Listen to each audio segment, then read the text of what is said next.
আসসালামু আলাইকুম প্রিয় দর্শক, আজকে আপনাদেরকে দেখাবো 2020 সালে চট্টগ্রামে ঘটে যাওয়া একটি দুর্ঘটনা।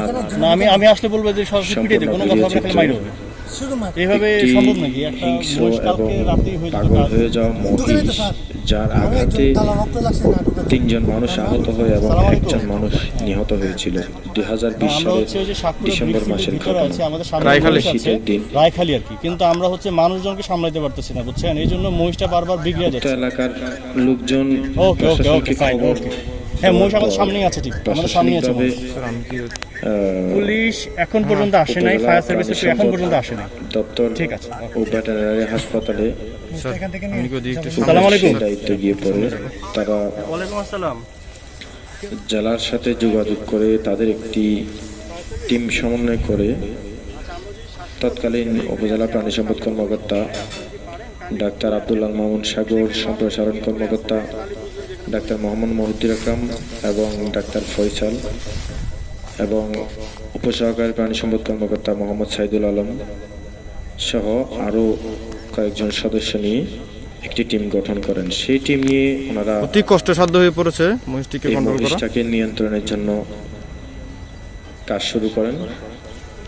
আমাদের উপজেলা প্রাণী সম্পদ অফিসার বলখালী জানাবেলা হয়ে যাওয়াতে ডাক্তার আব্দুল্লাহ মামুন সাগরের নেতৃত্বে আপ্রাণ চেষ্টা চালানো হচ্ছে। করা কঠিন হয়ে পড়ে। তারপরও প্রায় সেদিন রাত আপনি একটু ফাঁক দিবেন আমাকে, 10-11টার দিকে শুটিংটা তারা মহিষটিকে প্রথমবার শুট করতে সমর্থ হয়। যদিও বা এই ভিডিওতে সেটি নেই, রাতের ভিডিওটি সেখানে করা সম্ভব হয়নি, কালেকশন করা সম্ভব হয়নি। মহিষটি কর্ণফুলী নদীতে নেমে পড়ে। তাদের শুটের মাধ্যমে যে ইনজেকশন দেওয়া হয় তাকে নিয়ন্ত্রণ করার জন্য, এই যে মাঝখানে মহিষটা ইনজেকশন যাওয়ার কিছু সময় পরে সে দুর্বল হয়ে পড়ে বা ঘুমানোর মতো অবস্থায় হয়ে যায়। তো সেদিন শুট করার পরে মহিষটি আমি ওর দিকে নজর করে আছি, রাগান্বিত বা হিংস্র হয়ে উঠেছিল যে তার নিয়ন্ত্রণটা ওই নির্দিষ্ট মাত্রার মেডিসিনে সে নিয়ন্ত্রণ হয়। আমি মুভ বলে ডাক দিলে সাথে আপনারা এদিকে চলে আসবেন। তার কিছু সময় দরকার হয়। সেই সময়ের মধ্যে সে পার্শ্ববর্তী কর্ণফুলী নদীতে নেমে পড়ে। পরবর্তীতে তাকে এলাকার কিছু মানুষজন দিয়ে সার্বক্ষণিক নজরে রাখা হয়। পরদিন একটু নড়াচড়া করতেছে সামনের দিকে যাচ্ছে, কাজে নেমে পড়ে এবং কাজে নেমে পড়ার পর তারা প্রায় সে ওদিকে উল্টা চলে যাচ্ছে।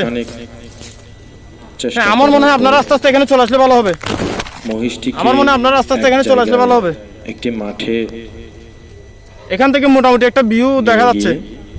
সেখানে তাকে শুট করার জন্য পরিকল্পনা নিশ্চিত করা হয় এবং আপনারা কি দেখতেছেন মানুষের মধ্যে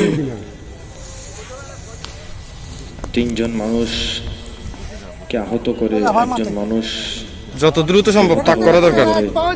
সবাই আতঙ্কিত হয়ে পড়ে। এমত অবস্থায় প্রশাসন, পুলিশ প্রশাসন, উপজেলা প্রশাসন এবং প্রাণী সম্পদ গঠিত কমিটি, মানুষের এত ভিড় বা টিম, তারা একযোগে মহিষটিকে নিয়ন্ত্রণ করতে সক্ষম হয়। সেই পাগল মহিষটিকে একটি পুরাতন ব্রিকফিলের আবদ্ধ মাঠের ভিতরে নিয়ে গিয়ে সেখানে তাকে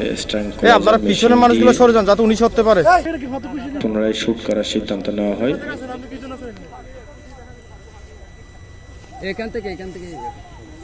দীর্ঘ সময় তাকে পর্যবেক্ষণ এবং লক্ষ্য ঠিক করার পর তারা